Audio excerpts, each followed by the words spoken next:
अल्हम्दुलिल्लाहिल्लज़ी कसा अहलल हदीस रिदा शर्फ़ ताज़ीम व आला ज़िक्रहुम व रफ़ा शानहुम फ़ी कुल्लि हदीस व क़दीम व ख़स्सहुम मिन बैन हमलति शर्अ बिमज़ीद तशरीफ़ व तकरीम वस्सलातु वस्सलामु अला इमाम अहलिल हदीस सय्यिदिल अबरार व आलिहि तय्यबीन अल अतहार व सहाबतिहिल महदीयीन अल अख़यार कुल्लुहुम अहलुल हदीस सय्यिदुल अबरार। अम्मा बाद फ़ाऊज़ बिल्लाहि मिनश शैतानिर रजीम फ़ज़रनी व मन युकज़्ज़िब बिहाज़ल हदीस सनस्तद्रिजुहुम मिन हैसु ला यअलमून। अहलुल हदीस हमु अहलुन नबी व इल्लम यसहबु नफ्सहु फ़अनफ़ासुहुम सहाबु।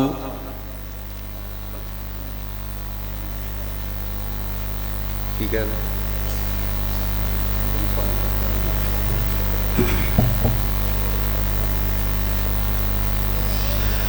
अहलुल हदीस हमु अहलुन नबी व इल्लम यसहबु नफ्सहु फ़अनफ़ासुहुम सहाबु। अहलुल हदीस असाबतुन नबविय्या अहलुल हदीस असाबतुल हक़ फ़ाज़ू बिदावत सय्यिदिल ख़लक़। मा अहले हदीसेम दगारा न शनासेम बाकौल नबी चूनो चरा न शनासेम।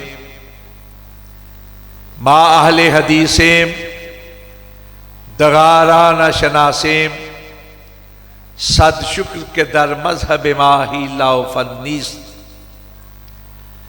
अहले दिल अहले नजर अहले खबर अहले हदीस किश्वरे वहदानियत के ताजवर अहले हदीस खज़र मंजल रहरवाने सिद्क़ सफ़ा हामिलीने सुन्नते खैरिल बशर अहले हदीस। गुमराही के हर दौर में जुल्मत के हर अहद में है बातिल के खिलाफ सीना सिपर अहले हदीस। हज़रात, आपकी ये कॉन्फ्रेंस जिस तर्ज को एहतिशाम से मुनक्कद होती है, इस पूरे इलाके के लिए एक हवाले की हैसियत इख्तियार कर गई। मुझे आज की इस नशिस्त में 3-4 मुख्तलिफ किस्म के उन्वानात तफवीज़ किए गए थे और यहां स्टेज पर आकर मुझे पता चला है कि मैंने तारीख़ अहले हदीस के हवाले से गुफ्तगू करनी है। बिलखसूस ये मेरे लिए इसलिए पसंदीदा मौजू है कि आज सोशल मीडिया पर एक सवाल आम किया जा रहा है कि 1906 से पहले अहले हदीस मौजूद नहीं थी। मैं मजमूई तारीख को एक तरफ रखकर सिर्फ इस सवाल का जवाब तलाश करने की कोशिश करूंगा कि क्या 1906 से पहले अहले हदीस मौजूद थे या नहीं थे। मैंने कभी अपनी गुफ्तगू में तानो तंज की जुबान इस्तेमाल नहीं की, ना हम कुफर और निफाक के फतवे सादिर करते। बर्तन से वही कुछ निकलता है जो बर्तन में मौजूद हो। अगर बर्तन में दूध हो तो दूध छलकेगा, पानी है तो पानी छलकेगा। इसलिए कभी ऐसी जुबान इस्तेमाल नहीं करते। बिलखसूस कोई भी अहले हदीस आलिम अहले हदीस का स्टेज संजीदा स्टेज, लेकिन इसके बावजूद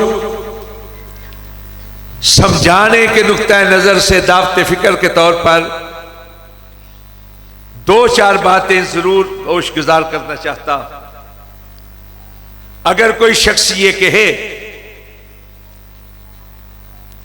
कि दारुल उलूम देवबंद से पहले अहले हदीस, दारुल उलूम देवबंद से पहले कोई देवबंदी मकतबे फिक्र के नाम से मकतबे फिक्र मौजूद नहीं था, तो यह बात समझ में आती। अगर कोई ये कहे कि मौलाना अहमद रजा खान बरेलवी से पहले बरेलवी मकतबे फिक्र मौजूद नहीं था, तो यह बात समझ में आती। हनफी मौजूद थे, हनफी कहलाने वाले मौजूद थे, लेकिन वो भी इमाम अबू हनीफा के बाद, इमाम अबू हनीफा से पहले नहीं थे। लेकिन अगर कोई ये कहे कि अहले हदीस मौजूद नहीं थे, ये तो ये बात समझ में नहीं आती। इसलिए कि अहले हदीस उस वक्त से मौजूद हैं जबकि इस कायनात के अंदर हदीस मौजूद थी। अहल का मतलब होता है वाला, अहले दे गांव वाला, अहले बलद शहर वाला, अहले इलाका इलाके वाला, अहले हदीस हदीस वाला। हदीस जब से मौजूद है तब से अहले हदीस मौजूद हैं। हदीस किस चीज को कहा जाता है? हदीस कहा जाता है प्यारे रसूल सल्लल्लाहु अलैहि वसल्लम के अक़वाल को,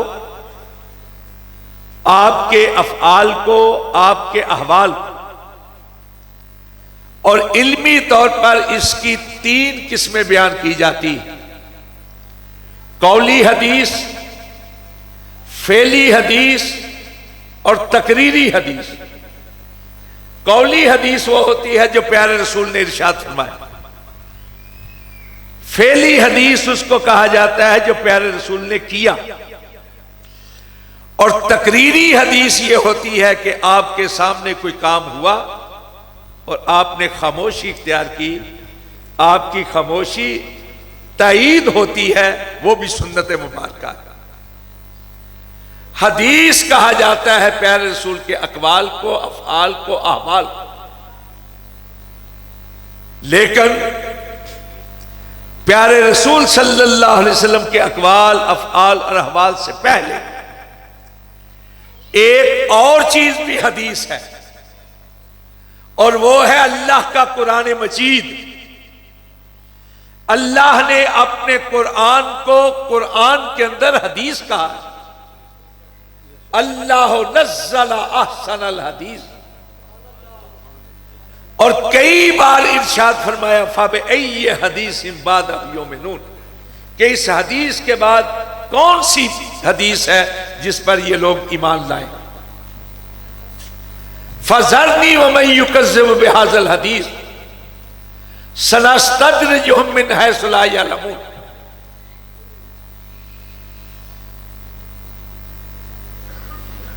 हदीस कुरान मजीद को कहा गया है।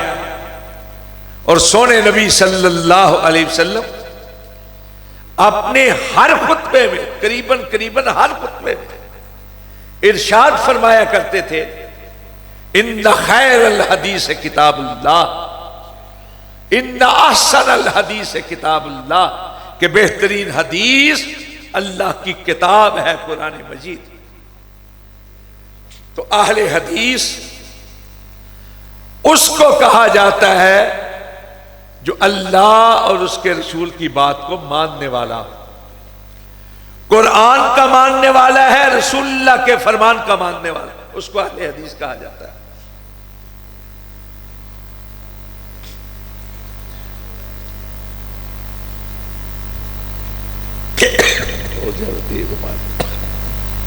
मैं असल में ना मरीज हूं जरा, तो मैंने कहा था पानी में नमक डाल दे, बहुत ज्यादा नमक डाल दे।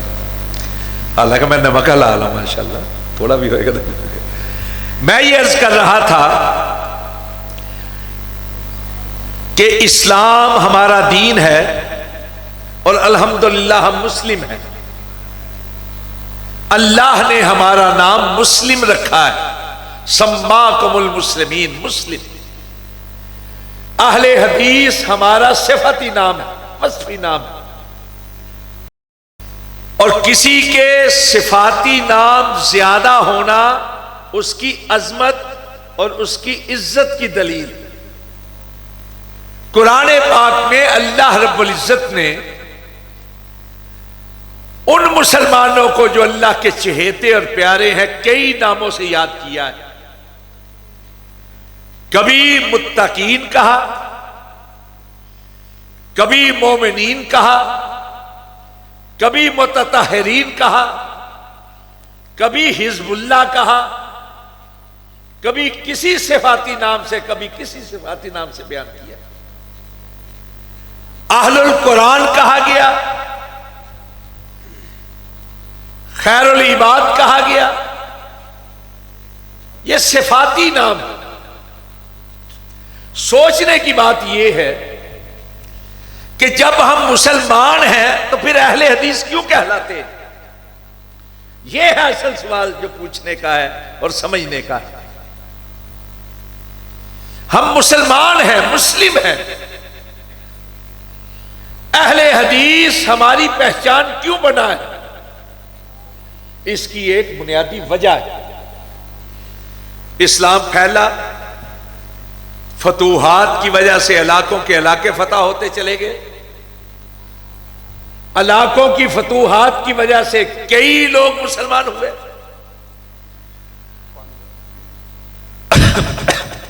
उन मुसलमानों के लिए दीन के मसाइल को समझने के लिए,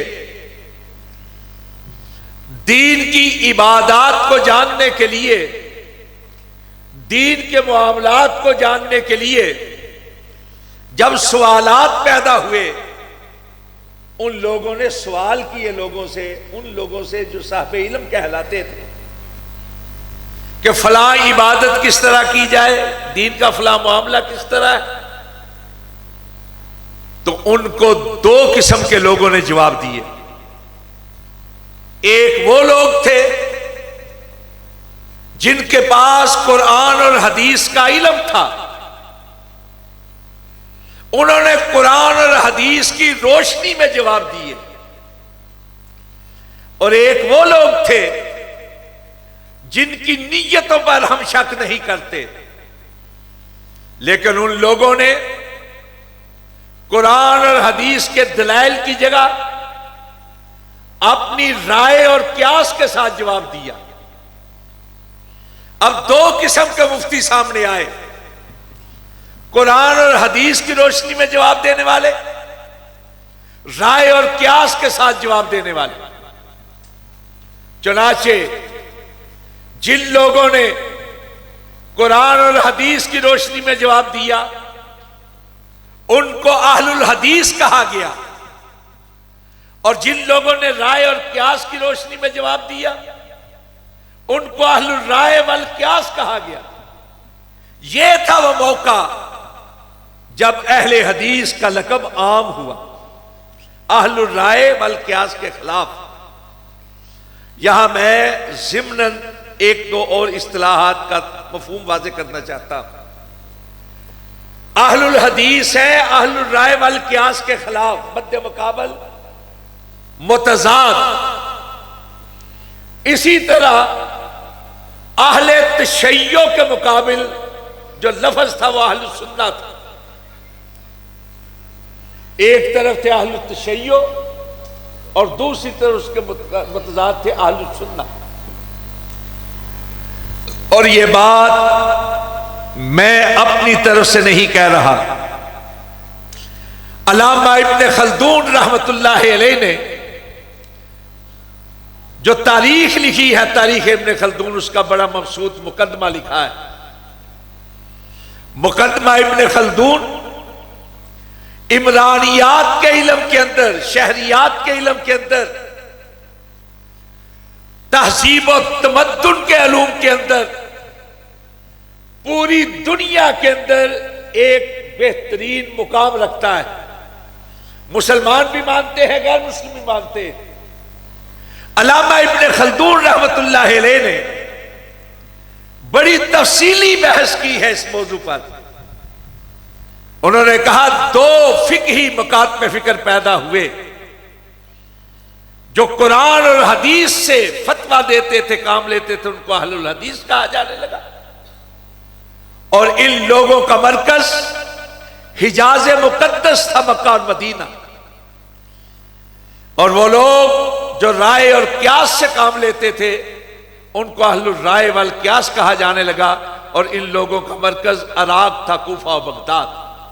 यह मुकदमा इब्ने खल्दून के अंदर बहस है। यही बहस अल्लामा शहरस्तानी ने अपनी किताब अल मिलल वन नहल के अंदर लिखी। यही बहस इमाम इब्ने हज़म रहमतुल्लाह अलैह ने अपनी किताब किताबुल फसल फिल मिलल वन नहल के अंदर लिखी। जमात इस्लामी पाकिस्तान मंसूरा के अंदर इनके मकतबे हैं, किताबें शाये करने वाले मकतबे। एक इनका हम ज़हन मकतबा है इस्लामिक पब्लिकेशन। उसने एक अरबी आलिम अल्लामा रागिब अत-तब्बाक की किताब शाया की है 2 जिल्दों के अंदर। उस किताब का नाम है तारीख अफकारो अलूम इस्लामी। उसकी जिल्द 2 सफा 40 और 41 के ऊपर यही बहस उन्होंने नकल की है। उन्होंने कहा कि फिकही तौर पर 2 मुकात पे फिक्र सामने आए। एक कुरान और हदीस से काम लेने वाला, उसको अहलुल हदीस कहा जाता था। और दूसरा राय और क्यास से काम लेने वाला, उसको अहलुल राय वल क्यास कहा जाता था। एक सूफी मुसन्निफ है अब्दुर रहमान चिश्ती, शाहजहां के दौर के, मुगलिया दौर के। उन्होंने फारसी में एक किताब लिखी तसव्वुफ के बारे में। उस किताब का नाम है मिरअतुल असरार।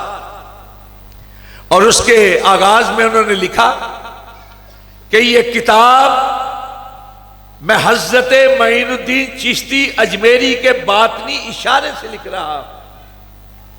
उसका उर्दू तर्जमा उर्दू बाजार के अंदर एक बहुत बड़ा मकतबा है अल फैसल के नाम से, उन्होंने उर्दू तर्जमा शाया किया है। मिरातुल असरार अब्दुर रहमान चिश्ती की किताब है और ये शाहजहां के दौर के अंदर लिखी गई।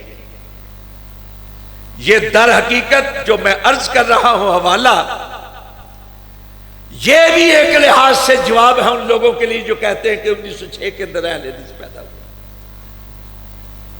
उन्होंने यही बात जो अल्लामा इब्ने खल्दून ने लिखी, शहरस्तानी ने लिखी, इब्ने हज़म ने लिखी, वही बात उन्होंने मिरातुल असरार के अंदर लिखी।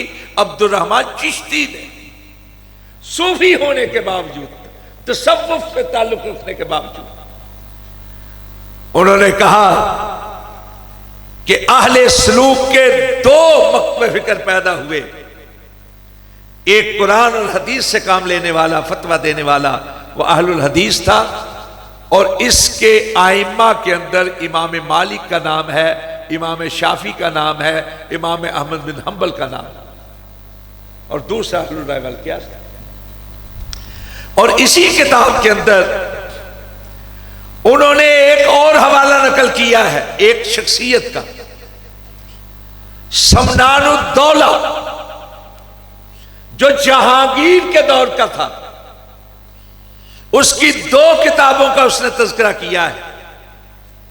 एक जवाहिर तफसीर, दूसरी किताब अल उर्वतुल वुस्का। और उसने लिखा है अब्दुर रहमान चिश्ती ने कि यही बात जो मैंने नकल की है, समनानुद्दौला ने अपनी दोनों तसनीफों के अंदर यह बात नकल की है मालिक यौमुद्दीन की तफसीर के अंदर, कि अहले हदीस वो लोग थे जिनका मतमाहे नजर जिनके मद्दे नजर कुरान और हदीस था, जो जब भी बात करते थे कुरान और हदीस की बात करते थे। हजरात, पाकिस्तान के अंदर, इंडिया के अंदर, बांग्लादेश के अंदर, बिहार के अंदर, नेपाल के अंदर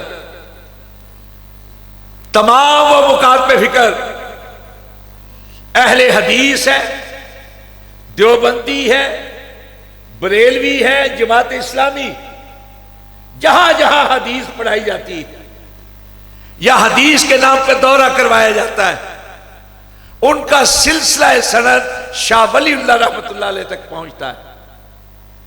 शाह वलीउल्लाह को हुज्जतुल हिंद कहा जाता है।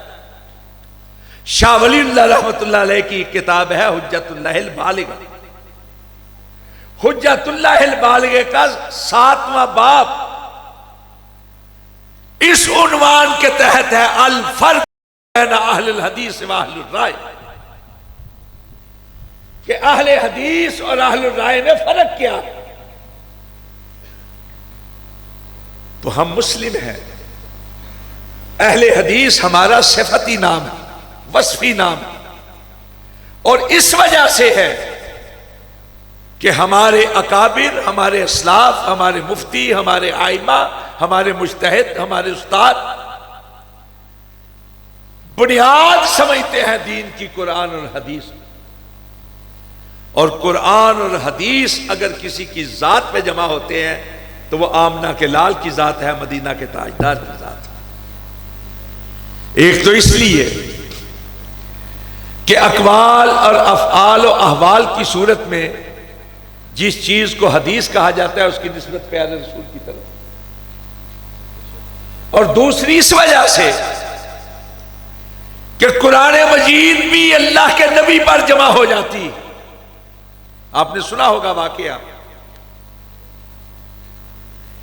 अम्मा आयशा सिद्दीका सादिका मुसद्दका तैयबा ताहिरा मुतहरा रजी अल्लाह ताला, उनसे एक सवाल किया गया, और किसी एक फर्द ने नहीं किया, कई लोगों ने सवाल किया, लेकिन सवाल एक ही नौयत का था। सवाल करने वालों ने सवाल किया कि अम्मा, सोने नबी के अखलाक क्या थे, आपकी आदात क्या थी, आपके अतवार क्या थे, आपकी बूदोबाश क्या थी। अम्मा ने कहा, एक ही किस्म का जवाब दिया, कहा क्या तुम कुरान मजीद नहीं पढ़ते? कहा पढ़ते हैं।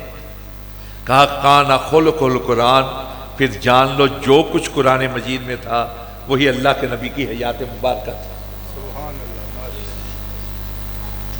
यानी चलता फिरता अगर कोई कुरान था, कुरान पाक की कोई मुजस्सम तस्वीर और तफसीर था, तो वो कोई और नहीं, आमना का लाल था, मदीना का ताजदार था। तो दोनों हदीसें जमा हो जाती हैं सोने मदीने वाले पर। इसलिए अगर हम ये कहें कि अहले हदीस वो है जो सिर्फ और सिर्फ मदीने वाले पे जाके बस हो जाता है, तो इसमें कोई हर्ज नहीं है, कोई शक नहीं। अगर कोई शख्स कायनात में सबसे बढ़कर किसी की जात को अपने लिए गाइड मानता है, रहनुमा मानता है, रहबर मानता है, तो वो अहले हदीस है, खा वो अहले हदीस कहलाए या ना कहलाए। और अगर कोई शख्स मदीने वाले से हटकर किसी और की बात को मानता है, वो लाख अहले हदीस कहलाए, वो अहले हदीस नहीं। तो मैं ये अर्ज कर रहा था कि अहले हदीस एक वस्फी नाम है, इस वजह से पड़ा है कि इनके मद्देनजर सिर्फ कुरान और हदीस है, कुरान और हदीस का हवाला है और कुछ नहीं। अब ये बात आई कि 1906 से पहले अहले हदीस नहीं थे। भाई ये बात कहां से तुमने निकाल ली? इस बात से निकाली है कि 1906 में ऑल इंडिया अहले हदीस कॉन्फ्रेंस की बुनियाद पड़ी थी। ऑल इंडिया अहले हदीस कॉन्फ्रेंस एक तंजीम है उस तंजीमी इजलास के अंदर, पहले इजलास के अंदर जो लोग आए थे, कोई रंगून से चला तो आया, कोई बंगाल से चला तो आया, कोई बिहार से चला तो आया, कोई मद्रास से चला तो आया, कोई बनारस से चला तो आया, पंजाब से कई लोग गए। यानी ये लोग मौजूद थे तो इसलिए एक इजलास में जमा हुए थे। अगर ये लोग मौजूद ना होते तो इजलास में किस तरह शरीक होते? इन लोगों का वजूद अगर इस तंजीमी इजलास से पहले था तो ये मानना पड़ेगा कि अहले हदीस इससे पहले मौजूद थे।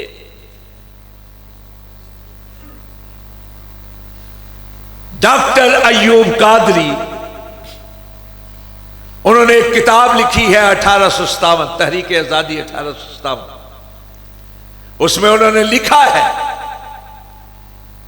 कि अंग्रेज ने अपने मुखालिफ मुजाहिदीन को बदनाम करना शुरू कर दिया वहाबी कहकर, मतून करना शुरू कर दिया।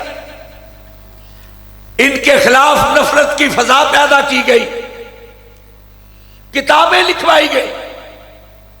मसलन एक किताब का नाम है जामिउ शवाहिद बेइखराजिल वहाबियीन अनिल मसाजिद, के मस्जिदों में वहाबियों को दाखिल ना होने। और अंग्रेज मौर्रिख W.W. हंटर, जिसका नाम था विलियम विल्सन हंटर, उसने एक किताब लिखी है आवर इंडियन मुसलमान। उसका तर्जमा हो चुका है हमारे हिंदुस्तानी मुसलमान के नाम से। उसमें उसने लिखा कि हमने मौलवियों और पीरों से बकायदा काम लिया वहाबियों के खिलाफ नफरत पैदा करने के लिए। जिन लोगों ने किताबें लिखी इस तरह के फतवे दिए कि इनको मस्जिदों में दाखिल, उनको जागीरें अता की गई, उनके वजीफे मुकर्रर किए, इनामात दिए।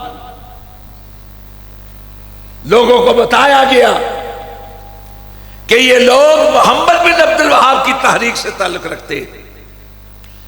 मैं यहां ये बरमला कहना चाहता हूं कि अगर हमारा ताल्लुक शेख मोहम्मद बिन अब्दुल वहाब के साथ जोड़ा जाता है तो गलत है। हम इस वजह से वहाबी नहीं है कि मोहम्मद बिन अब्दुल वहाब की तहरीक और तंजीम से ताल्लुक रखते हैं। और यह बात मैं नहीं कह रहा, मौलाना मोहम्मद इब्राहिम मीर सियालकोटी ने जो तरीके अहले हदीस लिखे उसमें भी लिखा है। बनारस के एक बहुत बड़े शेखुल हदीस ने इस पर बकायदा मुकाला लिखा है। और अगर इस वजह से हमें वहाबी कहते हैं कि हमारा तल्लुक वहाब के साथ है, अल्लाह जिसका नाम एक सिफती नाम वहाब, अगर उसके साथ हमारा तल्लुक था, हाँ हम वहाबी हैं। और इस लिहाज से हमारा माना वही है जो पीर नसीरुद्दीन गोलरवी ने बयान किया था। आपने क्लिप वो देखा होगा सैयद नसीरुद्दीन गोलरवी का, पीर नसीरुद्दीन गोलरवी। उसने कहा वो है वहाब, जो उसकी तरफ जितना करीब होगा उतना बड़ा वहाबी। अगर वहाब की तरफ निस्बत है तो हम वहाबी हैं। और यही वजह है कि हमारे बुजुर्गों ने कहा कि वहाबी का माना है रहमान वाला, कुछ और ही समझता है शैतान वाला। लेकिन अगर शेख मोहम्मद बिन अब्दुल वहाब की तरफ निस्बत है तो हम वहाबी नहीं। और वैसे भी अगर शेख मोहम्मद बिन अब्दुल वहाब की तरफ निस्बत देनी थी तो नाम उनका मोहम्मद था, फिर मोहम्मदी कहना चाहिए ना। वहाब तो उनके वालिद का नाम था ना, अब्दुल वहाब। और बेटे के नजरियात अपने बाप के खिलाफ थे। और यहां एक और बात अर्ज कर दूं, खुद शेख मोहम्मद बिन अब्दुल वहाब एक पाकिस्तानी अहले हदीस के शागिर्द थे। आप कहेंगे उस वक्त तो पाकिस्तान बना ही नहीं था, वाकई नहीं बना था, लेकिन सिंध का इलाका जो आज पाकिस्तान में है, सिंध से ताल्लुक रखने वाले अल्लामा मोहम्मद हयात सिंधी, जिन्होंने रफल इजदैन के बारे में और सीने पर हाथ बांधने के बारे में बकायदा किताबें लिखी हैं, उनके शागिर्द थे मोहम्मद बिन अब्दुल वहाब रहमतुल्लाह। मैं ये अर्ज कर रहा था कि डॉक्टर अयूब कादरी ने कहा अपनी किताब तहरीके आजादी 1857 के अंदर लिखा कि अपनों और परायों के इस रवैये से तंग आकर अहले हदीसों ने कहा कि हमारा नाम जो है असल वो मुश्तहर करना चाहिए, हमें वहाबी ना कहा जाए। सिर्फ वहाबी कहकर सिर्फ बंगाल और बिहार के इलाके के अंदर 3.5 लाख अहले हदीसों को फांसी दी गई थी। मुझे बताया जाए कि जिनको वहाबी का नाम अंग्रेज ने दिया था उनका असल नाम क्या था? कोई नाम होगा ना उनका। इतनी बड़ी तादाद में जमात मुजाहिदीन में जो लोग शामिल थे, क्या नाम था उनका? जिनको अंग्रेज ने वहाबी कहकर मतून किया, उनका नाम क्या था? हजरात, शाहजहां के दौर के अंदर एक लुगत की किताब लिखी गई, फारसी लुगत की, मुंतखबुल लुगात शाहजहानी। लिखने वाला था अब्दुल रशीद बिन अब्दुल गफूर अल हसनी। उसमें एक जगह पे उसने बाबा रतन हिंदी के नाम से लिखा है। रतन हिंदी कौन था? रतन हिंदी सरहद के इलाके का रहने वाला एक शख्स था जिसने यह दावा किया था कि उसकी उम्र 700 साल है और वो प्यारे रसूल सल्लल्लाहु अलैहि वसल्लम का सहाबी है। और रतन हिंदी के बारे में डॉक्टर ताहरुल कादरी भी अक्सर बात करते हैं, कहते हैं बाबा रतन हिंदी जो सहाबी थे, उसके बारे में मुंतखबुल लुगात शाहजहानी के अंदर लिखा है। बाज़े उलमा गुफ्तन कि आज असहाबे रसूल वले अहले हदीस इनकार भी फरमूदन, कि बाज़ उलमा कहते हैं कि बाबा रतन हिंदी सहाबी है, जबकि अहले हदीस इस बात का इनकार करते हैं। इसका मतलब उस वक्त अहले हदीस थे तो तभी इनकार किया ना। इस बड़े सगीर के सियालकोट के एक बहुत बड़े आलिम हुए हैं शाहजहां के दौर के अंदर, और शाहजहां ने उनको 2 बार चांदी के साथ तोला था।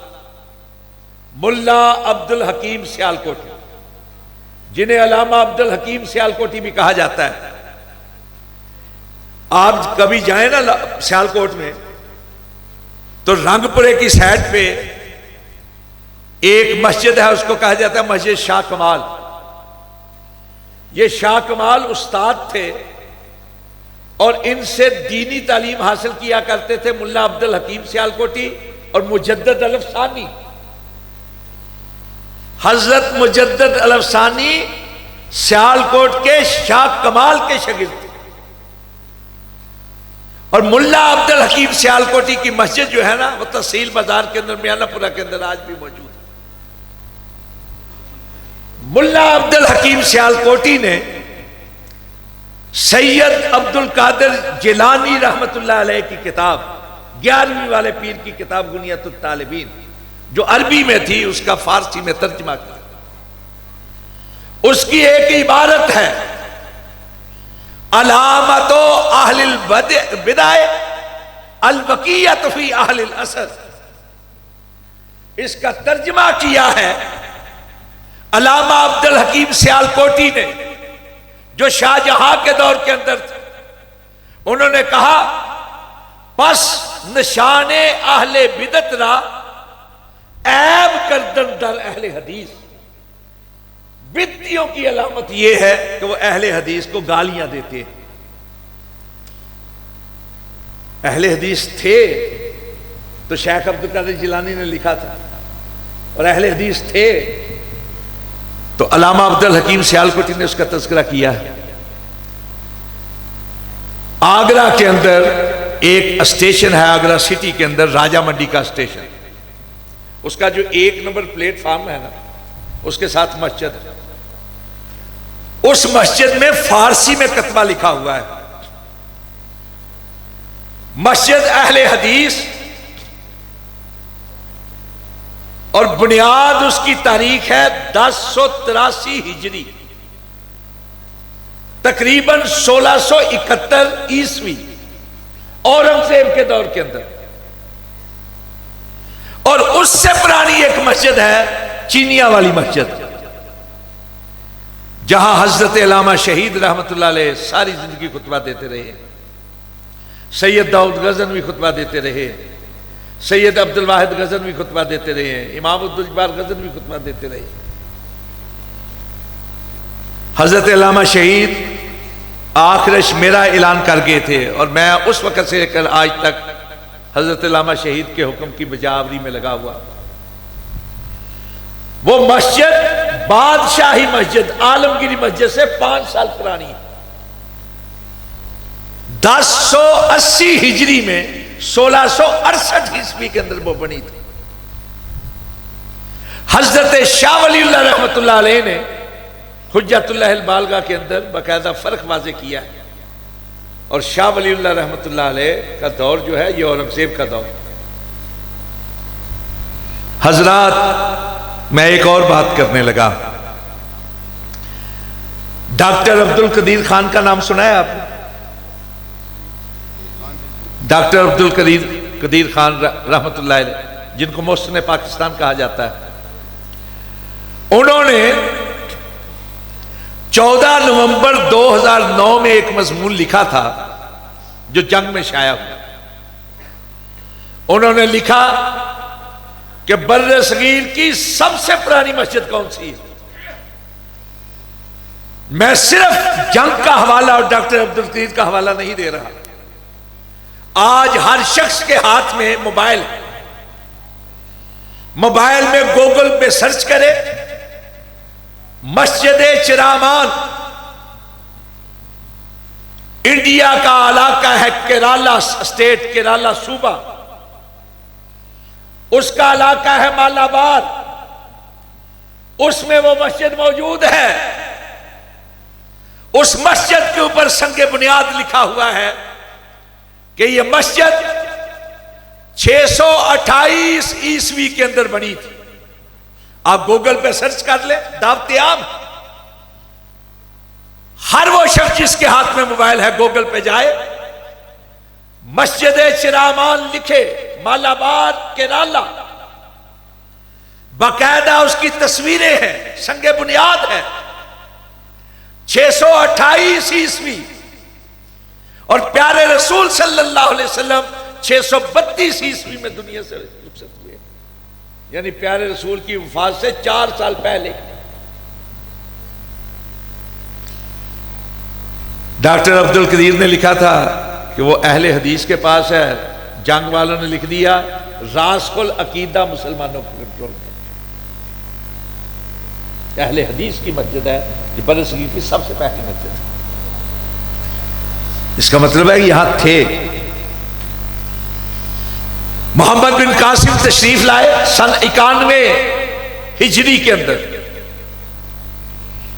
उन्होंने जो इलाके फतह किए, वहां इस्लामी रियासत कायम हुई मंसूरा के नाम से। मोहम्मद बिन कासिम को सुल्तान बिन अब्दुल मलिक ने वापस बुला लिया, कैद में डाल दिया। उनकी जगह पे जिसको यहां हुक्मरान बनाकर भेजा उसका नाम था यजीद बिन अबी कबशा। वो बहुत बड़े मुहद्दिस थे, अहले हदीस थे। उसका नतीजा यह निकला कि बाद में उस इलाके के अंदर नजरियाती तौर पर अहले हदीस की अक्सरियत हुई।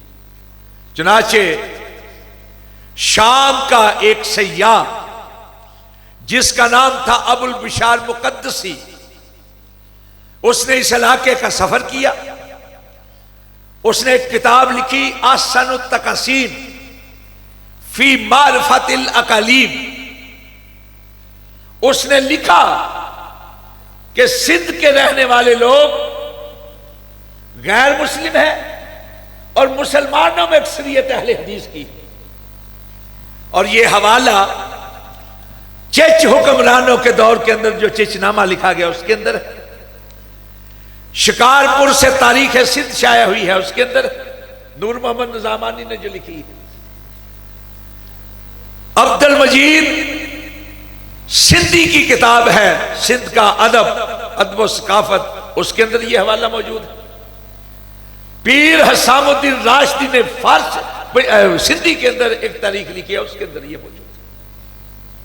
और यही हवाला कि अक्सरियत अहले हदीस की है सिंध के इलाकों के अंदर।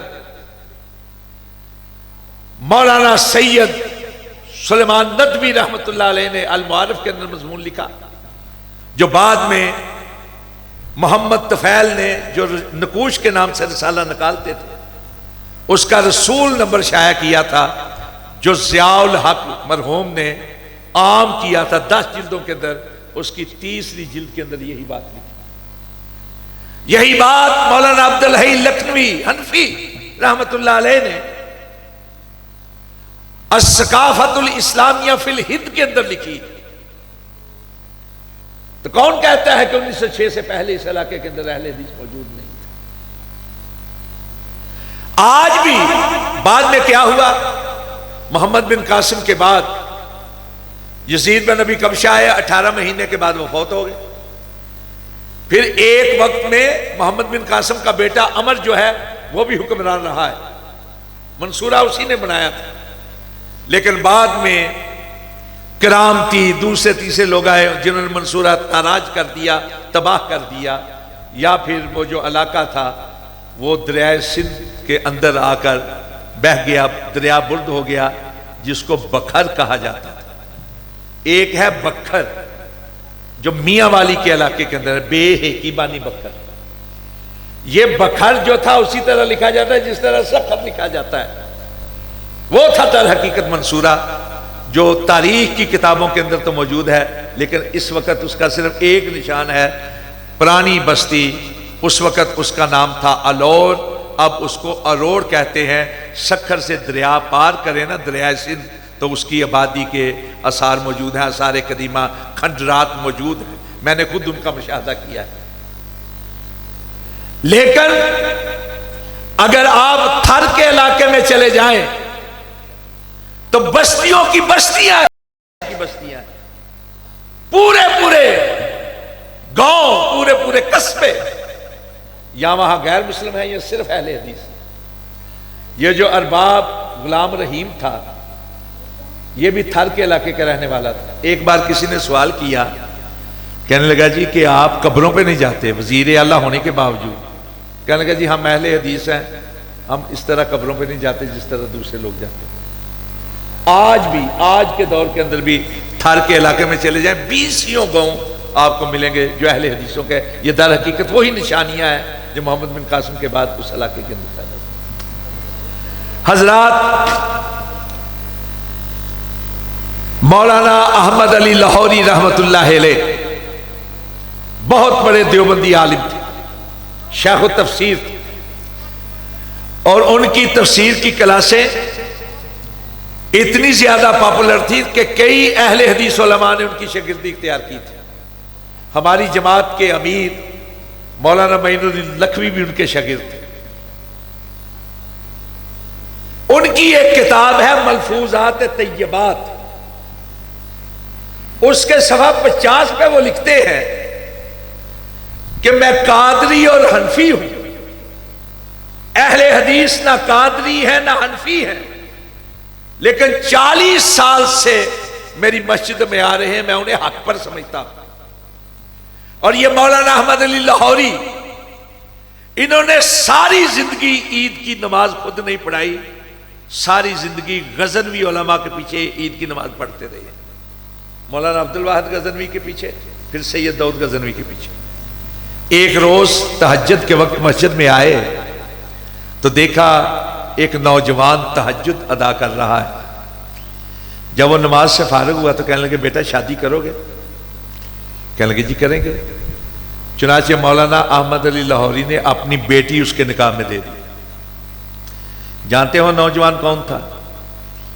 वो था मौलाना अब्दुल मजीद सोदरवी रहमतुल्लाह अलैह, बहुत बड़े अहले हदीस आलिम।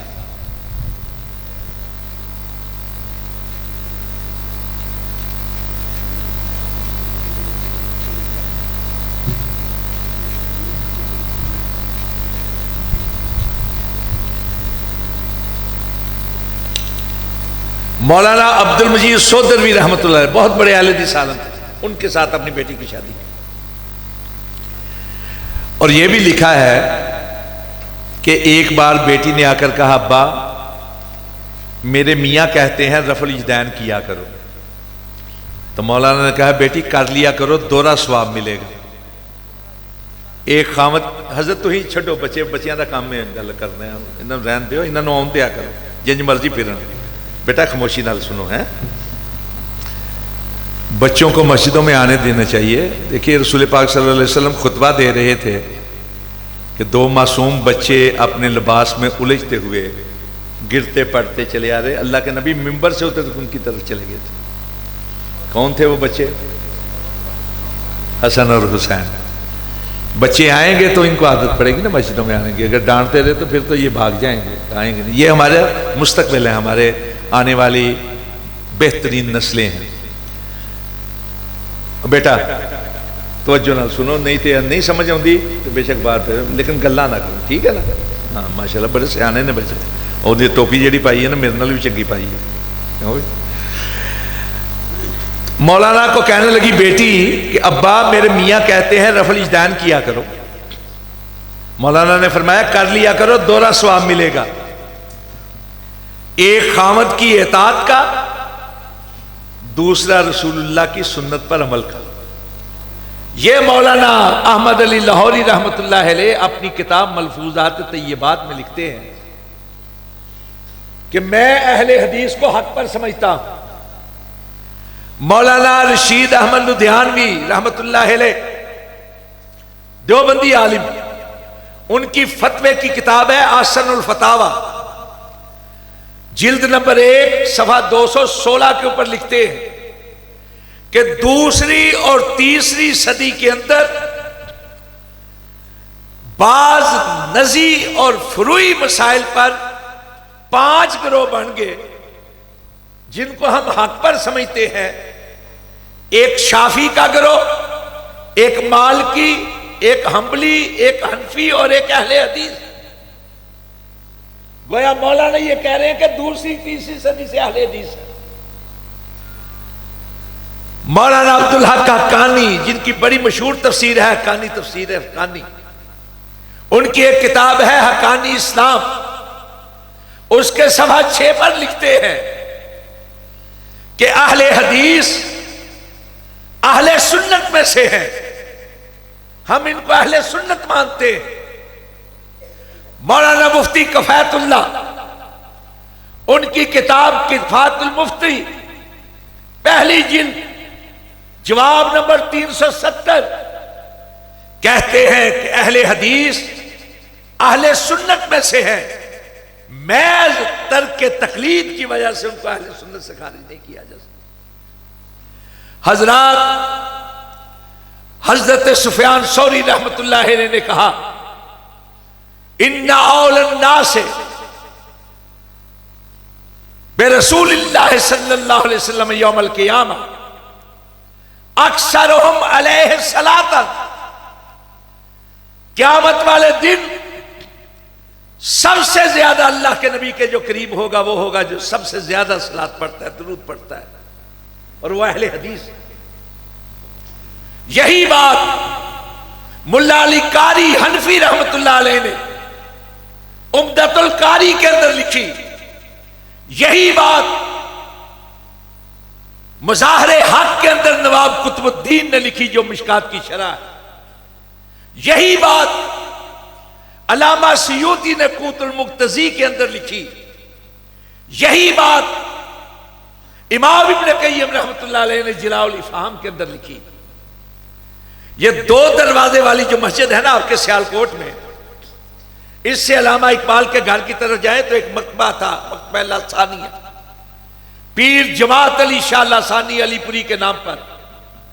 उन्होंने एक किताब शाया की अल कौलुल बदी इमाम सखावी, उसके सवा 251 पर है। हजरत अनस रज़ी अल्लाह ताला अन्हु एक मरफू रवायत बयान करते हैं कि क़यामत का दिन होगा, जाओ असहाबुल हदीस मामुल महाबिर, अहले हदीस आएंगे, उनके हाथों में वो दवातें होंगी, जिनकी स्याही में कलम डुबोकर ये अल्लाह के नबी की हदीसें लिखा करते थे। तो जिब्रील की तरफ से कहा जाएगा कि तुम वो लोग हो जो हदीस लिखते हुए, हदीस पढ़ते हुए अल्लाह के नबी पर सबसे ज्यादा दुरूद पढ़ते थे। इन तालिको इलल जन्ना, अल्लाह के नबी पर दुरूद पढ़ने की बरकत से जन्नत में दाखिल। यही नहीं, तज़किरतुल हुफ़्फ़ाज़ में लिखा है इमाम शाबी रहमतुल्लाह अलैह के बारे में। इमाम शाबी वो है जिन्होंने 500 सहाबा इकराम की ज़ियारत की है, मुलाकात की। 500 सहाबा इकराम। वो कहते हैं लो इस्तकबल तो मस्तदबर तो माहदस तो इल्ला बिमा अजमा अलैहि अहलुल हदीस, कि जो बातें मुझे बाद में पता चली पहले पता चलती तो मैं कोई ऐसी हदीस बयान ना करता जिस पर अहले हदीस का इजमा ना होता। अब मुझे बताएं, एक ताबी किसी हदीस की तस्दीक के लिए किसके पास जाएगा? सहाबा इकराम के पास। तो अहले हदीस किसको कहा है इमाम शाबी ने? शाफी नहीं, शाबी। सहाबा इकराम को कहा है। हदीस की तस्दीक के लिए सहाबा इकराम के पास ही जाना था। और एक किताब है खतीब बगदादी की, अहले हदीस के फजाइल के ऊपर, उसमें उन्होंने ये बात नकल की है हजरत अबू सईद खुदरी रज़ी अल्लाह ताला अन्हु। और ये किताब सही कहकर इमाम अलबानी ने अपनी किताब सिलसिलतुल अहादीस सहीहा की 3री जिल्द के अंदर नकल की। हजरत अबू सईद खुदरी रज़ी अल्लाह ताला अन्हु कहते, जब कोई हदीस के तालिब इल्म आते तो कहते इन्नकुम खुलूफुना व अहलुल हदीस बादुन, तुम हमारे खलीफा हो और हमारे बाद के अहले हदीस। अहले हदीस उसको कहा जाता है जो हदीस के साथ अमल करता है। एक रिसाला है अल कासिम, ये जो नौशहरा छौनी है ना KPK के अंदर, पेशावर जाए तो नौशहरा छौनी आता है, उसके साथ एक कस्बा है खालकाबाद, वहां से वो रिसाला निकलता है। अगस्त 2008 का शुमारा, उसमें काजी जाहिदुल हुसैनी की एक किताब है कशकोल मार्फत, उसके हवाले से लिखा है कि हजरत ज़करिया मुल्तानी कहा करते थे कि जो शख्स प्यारे रसूल सल्लल्लाहु अलैहि वसल्लम पर दुरूद की कसरत करता है उसकी तकालीफ दूर हो जाती है, उसके मसाइब दूर हो जाते हैं, उसकी मुसीबतें कफूर हो जाती हैं। और आगे कहा कि इसीलिए मुल्ला अली कारी हनफी रहमतुल्लाह अलैह कहा करते थे अहलुल हदीस हमू अहलुन नबी व इल्लम यसहु नफ्सहु फअनफासुहु, कि हदीस पर अमल करने वाले, ये तर्जमा किया अहले हदीस का, हदीस पर अमल करने वाले, मुहद्दिसीन नहीं, हदीस पर अमल करने वाले अल्लाह के नबी के खानदान से ताल्लुक रखते हैं, अल्लाह के नबी के खानदान से ताल्लुक रखते हैं, अगर से उन्होंने अल्लाह के नबी की जियारत नहीं की, इसलिए कि वो सबसे बढ़कर अल्लाह के नबी पर दुरूद भेजते हैं। तो मैं ये अर्ज करना चाहता था, मुझे जो वक्त तफवीज किया गया था, बड़ी बातें हैं करने की, बड़े हवाले हैं जो गोशगुजार करने के, लेकिन वक्त मेरा जो था वो खत्म हुआ चाहता है। मैं आखिर से यही बात अर्ज करना चाहता हूं कि अहले हदीस वो है जिसका मतमाहे नजर, जिसके मद्दे नजर सिर्फ और सिर्फ अल्लाह का कुरान और प्यारे रसूल का फरमान, जो अल्लाह के नबी को अपने लिए बस जानता होते हुए मुस्तफा की गुफ्तार किसी के कौलो किरदार की तरफ न देखता, जो ये समझता हो कि मदीने वाले की जात जैसी किसी की जात नहीं और उसकी जात जैसी किसी की जात नहीं तो उसकी बात जैसी भी किसी की बात नहीं, वो अहले हदीस कहलाए या ना कहलाए, जो अल्लाह के नबी से मोहब्बत करता है, अकीदत रखता है, अल्लाह के नबी को फॉलो करता है, आपकी इत्तिबा करता है, आपकी इताअत, वो अहले हदीस। और अगर लाख अहले हदीस कहलाता हो और मदीने वाले के होते हुए किसी और की बात को मानता है, किसी और की जात को चाहता है, वह अहले हदीस नहीं है। यही मतलब है अहले हदीस का। और तब से अहले हदीस है जब से हदीस है, यानी रसूलुल्लाह की हदीस है, कुरान मजीद है। अल्लाह रब्बुल इज्जत समझने की तौफीक अता फरमाए। वक़ूलु क़ौली हाज़ा अस्तग़फिरुल्लाह ली व लकुम।